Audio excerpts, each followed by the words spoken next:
luckily got a man who knows a lot about all the stories on every day. That's Bill Maher. Bill, welcome back. Nice to be here. Awful story to start with. I mean, another school shooting. Yeah. What is your take about this? There was an incident a couple of weeks ago. Another boy went to school with a rucksack, a gun went off, he had a gun in the back and stuff. Coming from Britain, as I do, I find a lot of the gun laws in this country incomprehensible. Yeah, do the bobbies carry guns now? Very few, and they have to have particular licenses, but it certainly isn't the case that everyone does. But it's not a gun culture. This is a gun culture. We love guns. I mean, I would love somebody just to make a speech and say, okay, we're never going to get rid of all the guns, but do we have to adore them? Do we have to love them so much? I look at guns like antibiotics. Maybe sometimes you need them, but I don't kiss my antibiotics. I don't polish them. I don't worship my amoxicillin. If I need it, it's there, But this country just has a very bad relationship with guns. What is it about this ideological dream of the right to bear arms that overrides any other rights? I mean, the rights to not have your children killed at school. I mean, it seems to me it's all a little warped here. Ever since I've been in America doing this show, from Gabby Giffords onwards, there have been regular incidents involving guns where you can't really work out how the perpetrators have got hold of these weapons in any sensible, legal manner. And how many thousands have been killed and shot since Gabby Giffords?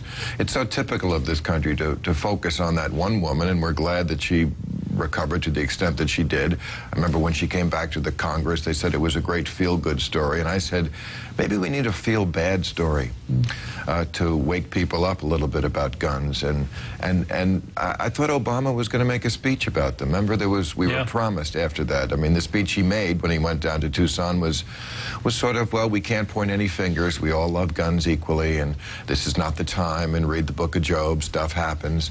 That's not what we need. We need someone to stand up to the gun lobby, but we don't have that in this country. The reason is because Al Gore lost his home state of Tennessee in the 2000 election, and ever since, because he was a little not pro-NRA enough, and ever since then, the Democratic Party has punted on this issue.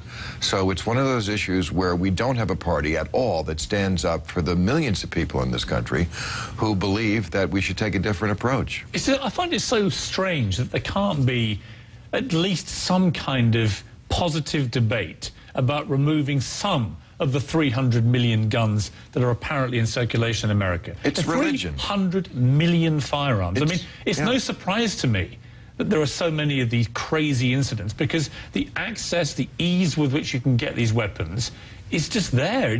Anyone can get a gun. Obviously, and Rick Santorum likes to talk about theology. This is a theology in this country. Guns are a religion. They're next to godliness for a lot of people. And you wonder what they're doing with them. I know they love to blow the brains out of innocent animals for fun. I guess that's one thing. But they also have this fantasy in their head, if you talk to a lot of right-wingers, that somehow they read the Second Amendment as necessary because we might have a tyranny in this country. Some sort of alien totalitarian menace might take over, and they're not saying who specifically. But then they will have to rise and take this country back. They really have this fantasy in their head that they can take over the government. I mean, this may have made sense when the Second Amendment was written, when maybe you could defeat the government, when everybody had muskets. But now the government has, nuclear weapons, the F-22 and the Marine Corps, and it's probably unlikely that Vern and Earl are going to be able to take over the government, no matter how much they dislike it.